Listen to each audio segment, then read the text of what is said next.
வணக்கம் நேயர்களே. ஃபீபாவின் இன்றைய காலை தியானத்திற்காக உங்களை அன்புடன் வரவேற்கிறேன். ஃபீபா நேயர்களுக்கு அன்பின் வாழ்த்துக்கள். இந்த நாளிலே 1 கொரிந்தியர் 2வது அதிகாரம் 7, 8, 9வது வசனங்களை நாம் தியானிக்கலாம். உலகத் தோற்றத்திற்கு முன்னே தேவன் நம்முடைய மகிமைக்காக ஏற்படுத்தினதும் மறைக்கப்பட்டதுமாயிருந்த இரகசியமான தேவ ஞானத்தையே பேசுகிறோம். அதை இப்பிரபஞ்சத்து பிரபுக்களில் ஒருவனும் அறியவில்லை. அறிந்தார்களானால் மகிமையின் கர்த்தரை அவர்கள் சிலுவையில் அறையமாட்டார்களே. எழுதியிருக்கிறபடி தேவன் தம்மில் அன்பு கூறுகிறவர்களுக்கு ஆயத்தம் பண்ணினவைகளை கண் காணவும் இல்லை, காது கேட்கவும் இல்லை, அவைகள் மனுஷனுடைய இருதயத்தில் தோன்றவும் இல்லை என்று நாம் வாசிக்கிறோம். மனுக்குலத்துக்கான தேவ திட்டமானது எந்த ஒரு மனிதனின் கண்டுபிடிப்பும் அல்ல. தேவன் மனித ரட்சிப்புக்காக ஏற்படுத்திய திட்டம் ஒரு மாபெரும் இரகசியமாகும் என்று அப்போஸ்தலனாகிய பவுல் குறிப்பிடுகிறார். இந்த இரகசியமான தேவ ஞானத்தை ஒருவருமே அறிந்து கொள்ள முடியவில்லை. ஆனால் இப்பேற்பட்ட காரியம் நடந்துவிடக்கூடாது என்பதற்காக அதனை தவிடுபொடியாக்கிவிட சத்துரு பல விதங்களிலே முற்பட்டான். ஆண்டவராகிய இயேசுவானவர் குழந்தையாக பிறந்த பொழுதே அவரை கொலை செய்ய முற்பட்டான். அவரை இந்த உலகத்தை விட்டு அனுப்பிவிட்டால் தேவனது திட்டம் தோல்வியடைந்துவிடும், அவரை ஒன்றுமில்லாமல் ஆக்கிவிடலாம் என்று சத்துருவானவன் எண்ணினான். ஆனால் உண்மையிலுமே தேவன் என்ன திட்டத்தை கொண்டிருக்கிறார் என்பது அவனுக்கு புரியவில்லை. இயேசுவானவரை அகற்ற பல விதங்களிலே முற்பட்டான். அவரை கொலை செய்ய முற்பட்டான். ஊழிய பாதையிலே, ஊழிய காலத்திலே பல முறை அவரை கொலை செய்து விடும்படிக்காக முற்பட்டான். இறுதியிலே அவனது திட்டத்தை அழகாக நிறைவேற்ற சிலுவையை தேர்ந்தெடுத்தான். அதற்கு அவன் அங்கே இருந்த ஆட்சியாளர்களை, யூத மத தலைவர்களை பயன்படுத்தினான், பிலாத்துவை பயன்படுத்தினான், ஏரோதை பயன்படுத்தினான்.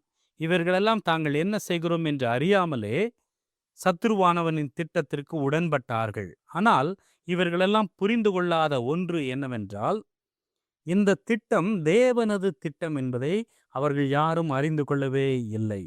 அவனுக்கும் சரி, அந்த அதிகாரிகளுக்கும் சரி, தேவ திட்டம், தேவ ரகசியம், தேவ ஞானம் புரியவில்லை. மனுக்குலத்தின் பாவத்துக்காக ஆண்டவராகிய இயேசுவானவர் தன்னையே சிலுவையில் பலியாக அர்ப்பணிக்க வேண்டும் என்பதுதான் இயேசுவானவரின் நோக்கம், தேவனது திட்டம். அதற்கு இயேசுவானவர் தன்னை முழுவதுமாக கீழ்ப்படுத்தி ஒப்பு கொடுத்தார். அதிலே கிறிஸ்து இயேசுவின் பங்கு உண்டு. தேவ திட்டம் என்பதிலே இயேசுவானவரின் பங்கும் உண்டு. அவரும் தன்னை தன்னார்வமாக ஒப்பு கொடுத்தார் என்று பார்க்கிறோம். ஆனால் இயேசுவானவரை அழித்துவிட்டால் தான் வென்று விட்டோம் என்று சத்துரு நம்பினான். அதற்காக அன்றைய தேசாதிபதிகளையும் மற்ற மார்க்க தலைவர்களையும் அவன் பயன்படுத்தினான். அவனே அறியாவண்ணம் தேவ திட்டத்துக்கு அவன் உதவி செய்திருக்கிறான். ஆட்சியாளர்களும் உதவி செய்திருக்கின்றனர். இப்பேற்பட்ட தேவ ஞானத்தை ஒருவருமே அறிந்திருக்கவில்லை. அறிந்திருந்தால் மகிமையின் கர்த்தரை அவர்கள் சிலுவையில் அறைந்திருக்க மாட்டார்களே என்று அப்போஸ்தலனாகிய பவுல் கூறுவது எவ்வளவு உண்மையான ஒரு காரியம் பாருங்கள். அந்த பரம ஞானத்தை அவருக்கு கீழ்ப்படியும் மக்கள் அறிந்து கொள்ள ஆவியிலே வெளிப்படுத்தினார். ஒருவேளை சத்துருவுக்கும் அவனை சார்ந்தவர்களுக்கும் அந்த சத்தியம், பரம ஞானம் புரியவில்லை. ஆனால் சாதாரண மக்களாகிய நமக்கு அந்த ஞானத்தை தேவன் தம்முடைய ஆவியிலே நம்முடைய ஆவிக்குள்ளாக வெளிப்படுத்தி கீழ்ப்படியும்படிக்கான கிருபையை தந்திருக்கிறார். அதனாலே நாம் சிலுவை மரணத்தை சரியாய் புரிந்து கொண்டு அதன் மூலமாக கிடைக்கும் பாவ மன்னிப்பை, ரட்சிப்பை நாம் பெற்றுக்கொண்டோம். எனவேதான் 1 கொரிந்தியர் 1வது அதிகாரம் 27, 28வது வசனங்கள் இவ்வாறு கூறுகின்றன. ஞானிகளை வெட்கப்படுத்தும்படி தேவன் உலகத்தில் பைத்தியமானவைகளை தெரிந்து கொண்டார். பலமுள்ளவைகளை வெட்கப்படுத்தும்படி தேவன் உலகத்தில் பலவீனமானவைகளை தெரிந்து கொண்டார். உள்ளவைகளை அவமாக்கும்படி உலகத்தின் இழிவானவைகளையும் அற்பமாய் எண்ணப்பட்டவைகளையும் இல்லாதவைகளையும் தேவன் தெரிந்து கொண்டார் என்று பார்க்கிறோம். 31வது வசனத்திலே அவரே தேவனால் நமக்கு ஞானமும் நீதியும் பரிசுத்தமும் மீட்புமானார். எனக்கன்பான ஃபீபா நேயர்களே, தேவனது அனந்த ஞானமானது இரகசியமாய் செயல்பட்டது.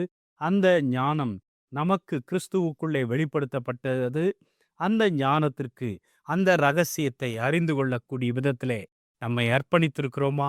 நெல்லெந்த காலங்களில் இதை சிந்தித்து வாழ்ந்திட தேவன் நமக்கு அருள் புரிவாராக. இன்றைய காலை தியானத்தில் பங்கேற்றமைக்காக நன்றி. உங்களது கருத்துக்களை பகிர்ந்து கொள்ளவோ மேலும் விவரங்கள் அறிந்து கொள்ளவோ 9458505042 என்ற எண்ணிற்கோ அல்லது info@fibaonline.org தொடர்பு கொள்ளவும். தேவன் தாமே உங்களை ஆசீர்வதிப்பாராக. ஆமேன்.